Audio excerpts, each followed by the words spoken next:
3 సంవత్సరాలకు ఒకసారి సెన్సస్ తీయాలి. కొన్ని చోట్ల తీస్తున్నారు, కొన్ని చోట్ల తీయటం లేదు. రెండోది, ఇవాళ క్లోజ్డ్ గేట్స్ ఎక్కడున్నాయండి? ఏ గేట్ అయినా ఎత్తుంటుందా, క్లోజ్ చేసుకుంటుందా? క్లోజ్డ్ గేట్సే లేవు, ఇంకా తీక్లాస్ గేట్ ఏంటి? పూర్వకాలంలో బియ్యాబాయి కృష్ణంలో ఇలా పని లేదు, ఊరికే క్లోజ్డ్ గేట్లు.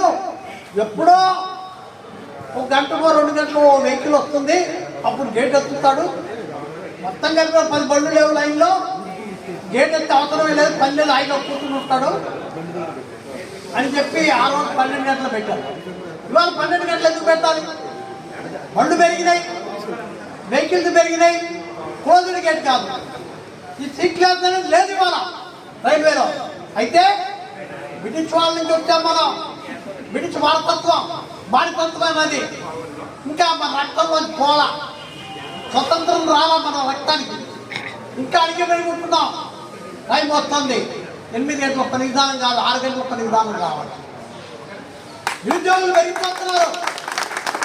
4/24 ఏమైంది? అది కొంప మిగింది.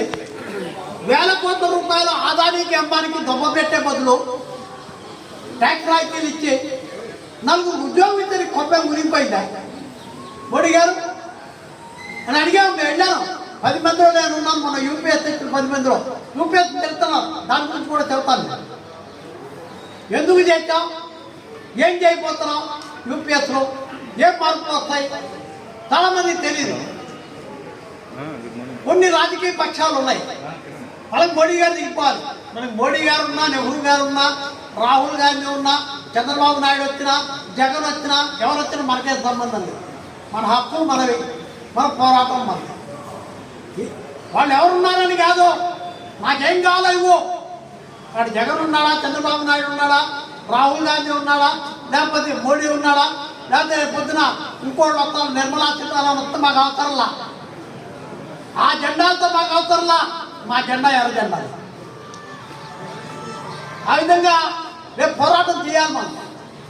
ఆ పోరాటం చేయాలంటే మరి 48 నుంచి 74 సుమారుగా మరి తక్కువ కాలమే అవ్వాలి.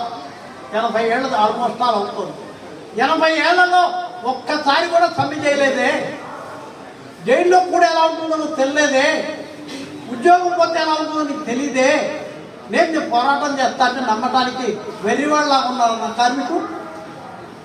ఆ వెర్రివాళ్ళని ఆ రోజుల్లో బిర్యానీ పొట్ల ఇద్దాం, ఓ 1000 రూపాయలు ఇద్దాం, లేదా ఓ మందు బాటిల్ ఇద్దాం అంటే ఓ మందు బాటిల్, బిర్యానీ, ఒక డబ్బులు ఇచ్చి 5 సంవత్సరాలు దోచుకుంటాం మమ్మల్ని పోరాటం చేయకుండా. ఆలోచించండి మీరు, అలాంటి ఆర్గనైజేషన్ గెలిపించండి. డిఎం మార్కెట్ వాడుతున్నారు మోడీ గారి పార్టీ గుప్పెడి. నేను చెప్తా ఉంటాను, మోడీ గారు మనకు తెలుసురా, నీకే ఓటే ఇస్తా, ఖచ్చితంగా ఇస్తా, మనం అడిగిన చేయి. మేము అన్యాయంగా ఏం అడగం. నా ప్రధానమంత్రి పదవి కావాలని అడగను, మినిస్టర్ కావాలని అడగను, ఎంపీ కావాలని అడగను, ఎమ్మెల్యే కావాలని అడగను. నా కార్మికులు ఏం కావాలని చెప్పి నువ్వు అధికారంలో నువ్వు చేయలే. మన్మోహన్ సింగ్ గారు 10 సంవత్సరాల అధికారంలో ఉంటే ఎన్పిఎస్ రద్దు చేయలే, ఇవాళ రద్దు చేయిస్తాడు. మోడీ గారు ఎన్పిఎస్, మోడీ గారు మన్మోహన్ సింగ్ 20 ఏళ్ళు అయింది.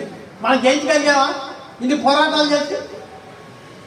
ఏదో మార్గమధ్యంగా టెంపరీ స్టాప్ నడిచి 20 సంవత్సరాలు నడిచి పోరాటం చేసి అలిసి ఒక కుర్చీలో కూర్చున్నాం, యూపీఎస్ అనే కుర్చీలో. మళ్ళీ రేచి ఆ యూపీఎస్ కుర్చీని పక్కదని మళ్ళీ పోతాము. అది ఏ విధంగా పోతాం అనేది మనం డిసైడ్ చేయాలి. అసలు ఎందుకు యూపీఎస్ ఒప్పుకున్నారు అనేది మీకు తెలియాలి. ఇవాళ చదువు ఎంతమంది చదువుకుంటున్నారు? Post graduate, BTech, diploma. ఎంత వయసు ఉంటుంది ఉద్యోగాలు?